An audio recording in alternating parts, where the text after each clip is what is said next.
Hello and welcome back to Kitco Mining with me, Paul Harris, here in Dawson City in Yukon, Canada at the Yukon Mining Investment Conference. A great pleasure to be joined this afternoon by Peter Tallman, who is President and CEO of Klondike Gold. Good afternoon, Peter. Good afternoon. Welcome to Dawson. Well, 125 years since the Klondike Gold Rush, 125 years, I understand, since the founding of Dawson, and you've certainly got the right name in terms of Klondike Gold. Let's start there. Who are you and what are you doing? Well, as you say, I'm the CEO of Klondike Gold. Klondike Gold was founded 50 years ago by a prospector by the name of Richard Hughes. He founded one of the gold deposits in Hemlo. And then he came here. And so Klondike Gold back then acquired some claims, and his intent was to find the bedrock riches, the sources of all the 20 million ounces of placer gold that have been discovered from 1896 until now from the original Klondike Gold Rush. Okay, so the properties you've got, are they sort of placer claims, you've got hard rock claims, you've got a mixture of both? We do, because more or less self-defense. What we're really looking for is the bedrock sources. So we own 729 square kilometers. It's the size of a small country that encompasses the entirety of the historically producing 20 million ounces of creeks that have produced gold over that period. So that's the Bonanza Creek and... Bonanza and El Dorado are the two most famous creeks. And you control those, yeah? So those two creeks among 16 others, so total 18, but we found gold on both creeks in the hills just above that is the source of each of those placer endowments. So we're finding the bedrock sources of these famous placer creeks.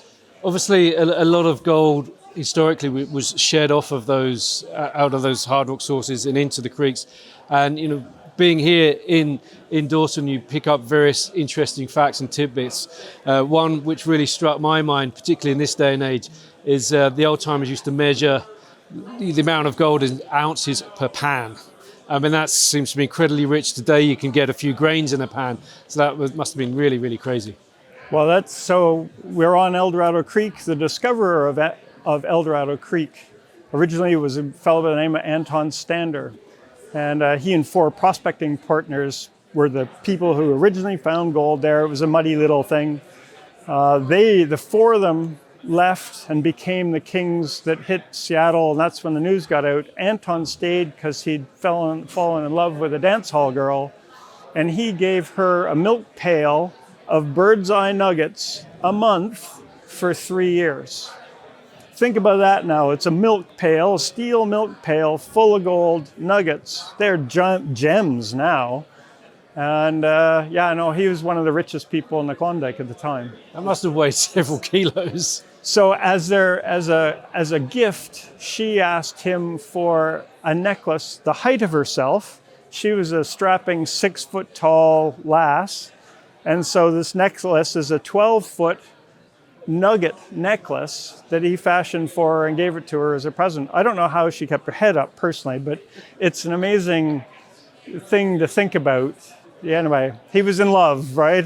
Okay, you're looking for the hard rock source. You found evidence of this. Are you finding things like that, or something a little bit more modest? No, actually, we are. So that you can distinguish the creeks by the gold that's coming out of them. So we found first off the source of the Bonanza Creek gold, which in Bonanza Creek they mined 2 million ounces, and it was all flaky 1 millimeter size, and that's what's in our Lone Star zone. And we've drilled that now. We have the first ever mineral resource in 125 years, just published 4 or 5 months ago. 500,000 ounces is in the Lone Star zone as this small flaky bit. We still haven't defined it totally.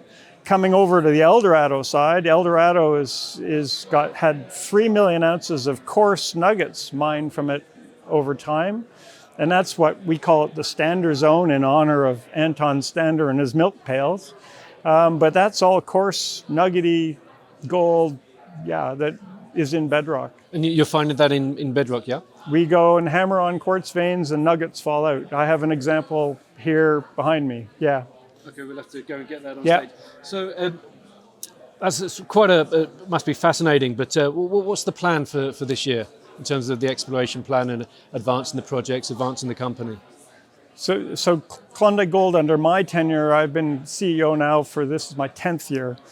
And we've really done basic geoscience, but a lot of drilling while we're doing the science part of it. This year, what we've established is we have a modest resource of, in total, 600,000 ounces. We've just kind of redone the science. We've had a world expert orogenic gold deposit person here consulting for us. He did it for free, in fact, and has given us a lot of ideas. And so we're out prospecting, and we're going to drill some new things this year, starting in 2 weeks' time.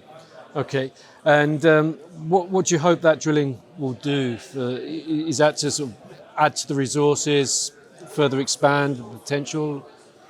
So we think, because we own the entire district, and in claim size, it's if you put it on top of the California Mother Lode district, as an example, we would own 2/3 of the entire district. So within California Mother Lode, that would be 100 or so individual mines. So we're aware that we're exploring a district that has the potential for multiple deposits. And what we're trying to do is distinguish the small ones from the really big ones. And so we're going to test a number of them. We've made, in the last week, 4 different discoveries. 2 have vast quantities of gold in quartz veins. They're beautiful, highly enriched gold quartz vein. We're going to drill those, and then we're going to go back to our resources and drill the standard zone in particular to try to expand the existing resource. Okay, it's a lot of work to do.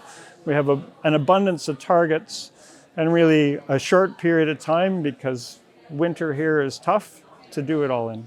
And what's the ultimate aim of the company? Are these targets that you know, if you find something, you've got a resource there, it's economic, that you want to bring into production yourself and become a gold production company? Or is the idea more to, you know, define these things and perhaps sell them along the food chain? So while the immediate objective is to reach at least a 2 million ounce resource. And I think we can do that in the next couple of years. That's the immediate objective. We have already permitted our Standard and Lone Star zone as a Class 4. We have a mine permit on top of it. I'm not a mining guy, I'm an exploration guy, so we're looking for some advice on how to advance that. But we think we can construct infrastructure that would help a mine develop there if and when. But the real prize is 2 million ounces and up. We think the entire belt, our property, contains 50 million ounces, missing ounces, that we think we can find, and that's the ultimate prize. Okay, thank you. Now, in terms of capital markets, we're in a pretty tough market for junior gold explorers. To what extent do you find it difficult, given that you've got a name that opens a lot of people's eyes, that, you know, and imagine if you're putting gold nuggets on the table when you're in investor meetings to say, look, we've got gold on our property, I imagine that can't hurt. It does not hurt to have gold nuggets on the table. So we don't really lack for access to capital, although, to your point, yes, the last year in particular has been pretty bad. But we have 2 significant investors, Frank Justra and Eric Sprott. Each own 10%, and we have a number of other supporters and supporter groups. We have investors in Germany, in the US, and Canada that supply us with money when we need it. And of course, we're always in this business, you're always looking for money. Absolutely. So let's assume everything goes to plan. Where do you hope to get to the company by year end? By year end, we have 20 or 30 or 40 drill holes to drill, depending. I hope and expect that we're going to make a new discovery in one particular area, the Gold Run target. It looks really good.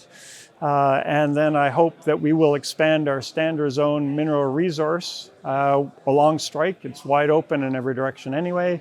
And again, we have targets to drill. So I'm looking forward to an exciting year between now and the end of our drill program. Okay. In addition to coming on Kitco Mining for a video interview, you're not a stranger to sort of TV cameras. Tell us a little bit about that. Well, yes, when I first got here, I was introduced to the Gold Rush crowd. We have a placer mine And I approached them while they were approaching me. I ended up on Discovery Channel. I was the evil claim lord for the Hoffmans when they came to Canada, and they mined on our property for 3 years, I guess. I also have a dog it was originally the Hoffman's dog, and it is now a famous dog. There's a full TV episode on the dog alone.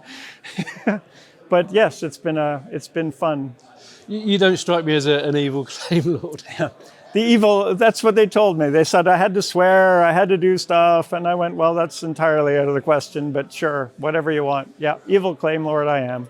Well, I suppose to a certain extent, no publicity is bad publicity, particularly in these capital markets.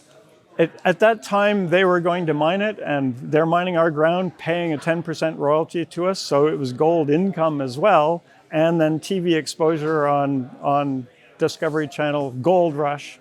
Can't hurt. And actually just recently I've reprised the role. They asked me back for a 1-episode wonder. You're going to see it in September.